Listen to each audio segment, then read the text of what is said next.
पश्चिमी धुरी जनाने को मर्दाने से अलग करती थी। उत्तरी दक्षिणी धुरी और पूर्वी पश्चिमी धुरी दीवाने आम में एक दूसरे को परस्पर विभाजित करती थी। उत्तरी दक्षिणी धुरी शाही भवनों को सार्वजनिक स्थानों से अलग भी करती थी। कहा जाता है कि किले में शाही घराने के लिए कई बाजार थे। इनमें से सबसे आलीशान था छत्ता बाजार।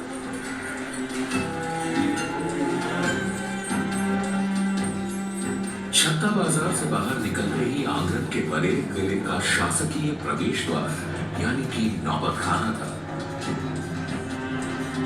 नौबत खाना से होते हुए दीवाने आम के दरबार में प्रवेश किया जाता था। यह वह दरबार था जहां प्रजा शहंशाह से मिल सकती थी। शासकीय समारोह और त्योहार भी यहां मनाए जाते थे।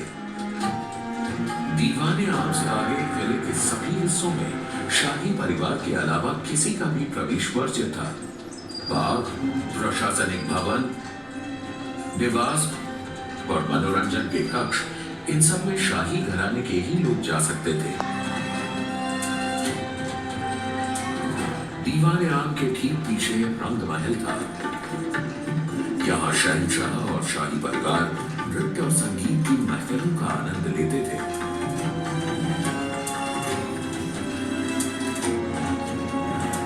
रंग महल के बाईं ओर खास महल था जो बादशाह के निजी आराम और मुलाकात का महल था।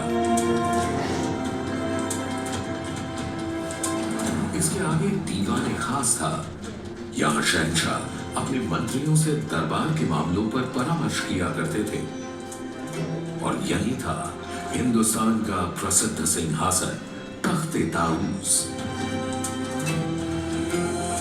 सिंहासन के छत्र पर दो मोर पक्षियों के बीच चढ़ा था दुनिया का सबसे नायाब हीरा और तख्त-ए-ताऊस की शान कोहिनूर।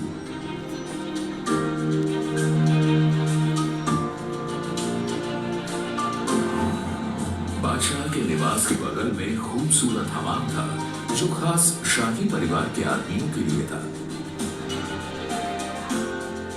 पूरे लाल किले के खूबसूरत भवनों में और साथ ही हयात बख्श बाग, मेहताब बाग, सावन भादों और मुमताज महल में यमुना का बेहतरीन पानी नहरे बहिश्त या स्वर्ग की धारा में बहता था।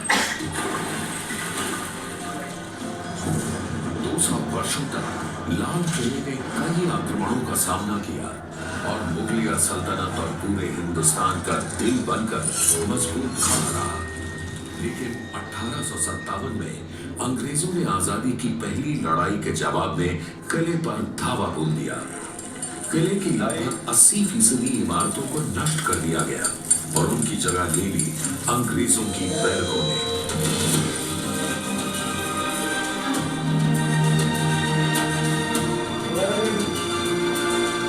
आखिरकार 15 अगस्त 1947 को आजादी की पहली लड़ाई के लगभग 100 साल बाद भारत स्वतंत्र हुआ।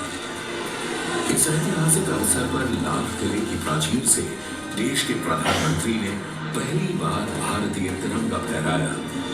तब से आज तक हमारे देश की एकता का प्रतीक बनकर यह लाल किला गर्व से खड़ा है।